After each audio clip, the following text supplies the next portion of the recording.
Hi, I'm Paul Peacock, leader of Newark and Sherwood District Council. And I'm here today to answer some of the questions that our residents and tenants have sent into the District Council. So let's dive straight in. Local government reorganisation is the biggest issue for the future of residents. Can you tell us more about it? Well, it's the biggest shake-up of local government since 1974.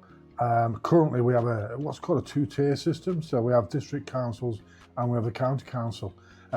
What LGR is going to do is combine a lot of those services. So currently the county council provide services like they look after our roads, the social care, look after our libraries and education. All that's going to be pulled into one place. Of course, the district council at the moment, we provide services around waste collection, housing, street cleaning, planning. So all those services are going to be combined into one authority. In Nottinghamshire, that's likely to end up being two unitary authorities. We're not quite sure at the moment where those boundaries will lie, but broadly we're going to end up with a kind of a northern unitary authority and a southern unitary authority. I'm really positive about LGR. I think some of the services that are provided, particularly around social care and housing, should be integrated or more integrated than what they are.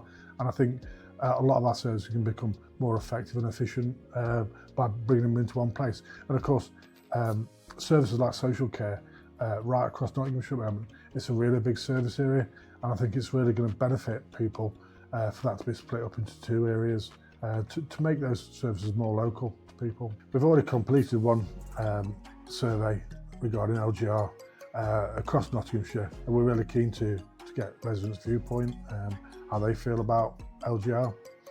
Currently, we're looking at three options in Nottingham and Nottinghamshire.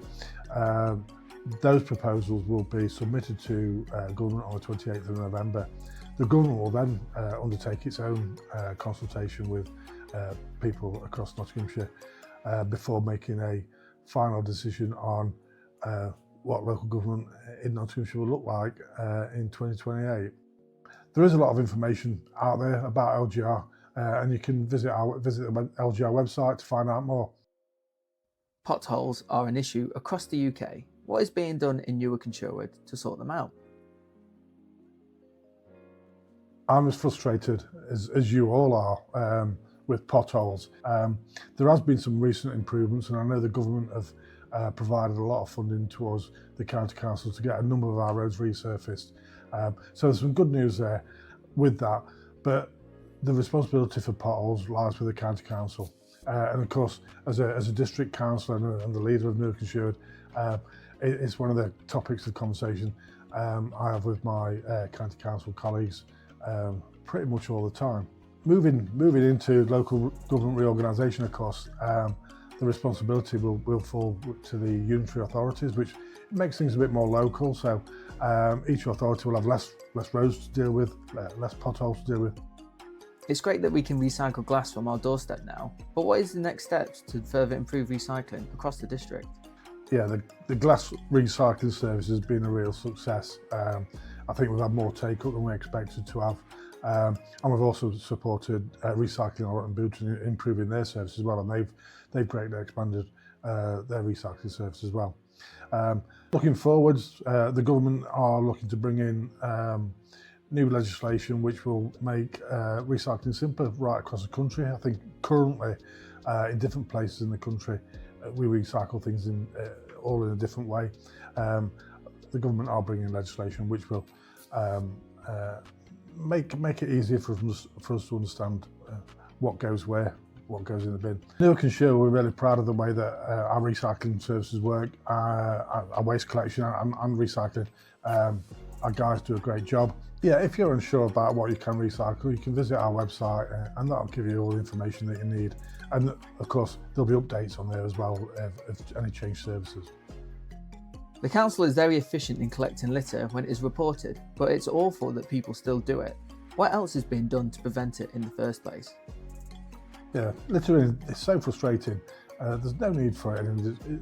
A minority of people seem to go out of their way to want to make the district a messier place than it needs to be. But We're proud of our teams. They respond very quickly to any reports of fly tipping. We do take enforcement seriously, and we do issue a number of on-the-spot fines. Yeah, we're spending a lot of time as well going out to schools and talking to young people about littering, and you know, we think education is really important, and you know, that litter that's chucked onto the grass verges or wherever, you know, that ends up somewhere, and that's not good for the environment. I think talking to kids about that and making sure they're aware, that will have an impact into the future. We're also proud of all the volunteers that go out in their community litter picks. We've got a number of community litter pick teams across the district. We support them with equipment, but they go out there and they make their local communities look fantastic, and you know, we're so proud that they're willing to do that. What is the council doing to tackle antisocial behaviour in the district? Yeah, as a district, we take antisocial behaviour extremely seriously. Certainly over the last 2 years, we've taken a number of measures to prevent antisocial behaviour, working with communities, engaging with communities to talk about antisocial behaviour. But we've also come down hard on people who do create antisocial behaviour. We've increased our community safety team. We work in collaboration with the police and other agencies so that we can share information about antisocial behaviour. And of course, we've improved our CCTV cameras so that they're more modern, so that they can pick up images and identify people. And again, we've had some success in dealing with antisocial behaviour through the CCTV cameras. And that will improve when we take on our new CCTV room, which will be more modern, which will be monitored 24 hours a day. What investment is planned for upgrading council housing over the next 3 to 5 years? Yeah, some of that stuff's happening already, of course. Over the last year, we spent £7.8 million invested in new homes. All those new homes come with things like solar panels, batteries, come with electric vehicle charging points, better insulation. Obviously, the new homes, they're going to be much more energy efficient. But we're also investing, over the last year, we've invested £14 million in our existing homes. And that's to provide new roofs, new kitchens, new bathrooms, doors, windows, etc. Again, improving energy efficiency for our tenants. But one of the big things that we've implemented this year as well is the housing management system. So that's a new system which will make our services more efficient and effective, but also allow us to look at data so that we can plan for future investments. And part of that is undertaking a stock condition survey. And at the moment, we've got about 75% of our housing stock has been surveyed. And again, that will give us the information that we need to be able to better plan to invest in our housing stock. There are new houses being built in Clipston. Can you tell us more about this project and how Greenbelt land is protected during the planning process? Yeah, obviously as the local member, I know this site quite well. First thing is that site has been allocated as housing land for a number of years. So it was always going to be built on. What we've had from the application is quite a good mix of houses, which will actually meet housing need in Clipston, which is really useful. Housing in the UK is a real issue. It's very expensive to get on the housing ladder, it's very expensive to rent, so we need to increase the supply of housing to bring those costs down and to make sure that local people can actually live in the place that they were born and brought up in. These developments are taking place right across the district, right across the country, and we need more houses. When a development like the one at Clipston comes along, it goes through a planning process, and part of that process is to make sure that the ecology of the area is protected and that there's investment in certain local services as well. In terms of Greenbelt, that particular site is not part of the Greenbelt. In fact, Clipston doesn't have any Greenbelt in it at all. Greenbelt land is protected from inappropriate development by UK planning policy. Our towns are full of empty units and vape shops. What is the council doing to combat this? Let me just say what we have been doing over the last few years in places like Newark and Allerton. If you look in Newark, for instance, the District Council intervened at the Butcher Market when that was derelict, and we've got that back into use again. Obviously, anybody in Newark will know what's going on at Stodman Street, which is a former Marks and Spencer's building, where we've basically taken on that building where nobody else wanted it, and we're redeveloping that into 3 retail spaces, but also some residential accommodation above, which I think is a real positive and a real step forward for Newark, and I'm hoping that we'll get more residential above our shops in and around the town. But also over in Allerton, we've got a regeneration project which is going to bring more retail, more leisure, and a cinema.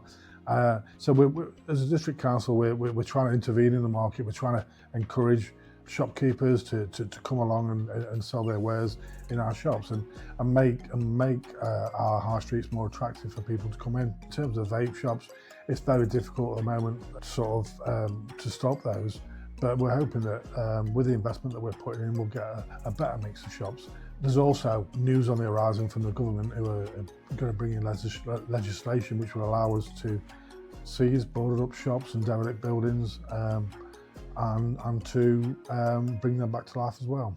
So we understand the frustration. Yeah, we go to shops as well, and you know, we want to see those decent shops that we all enjoy using. It's not a unique situation to Newark and Sherwood. These things are happening right across the UK, but we think that we're making the right steps in places like Allerton, in places like Newark, to make our high streets more vibrant and places where people might want to go and enjoy shopping, or enjoy a cup of coffee, and enjoy just dwelling in those spaces. Newark is a beautiful town with so many historical gems. How is it promoted to visitors? Yeah, we recognise the visitor economy is really important to the economy of Newark in particular.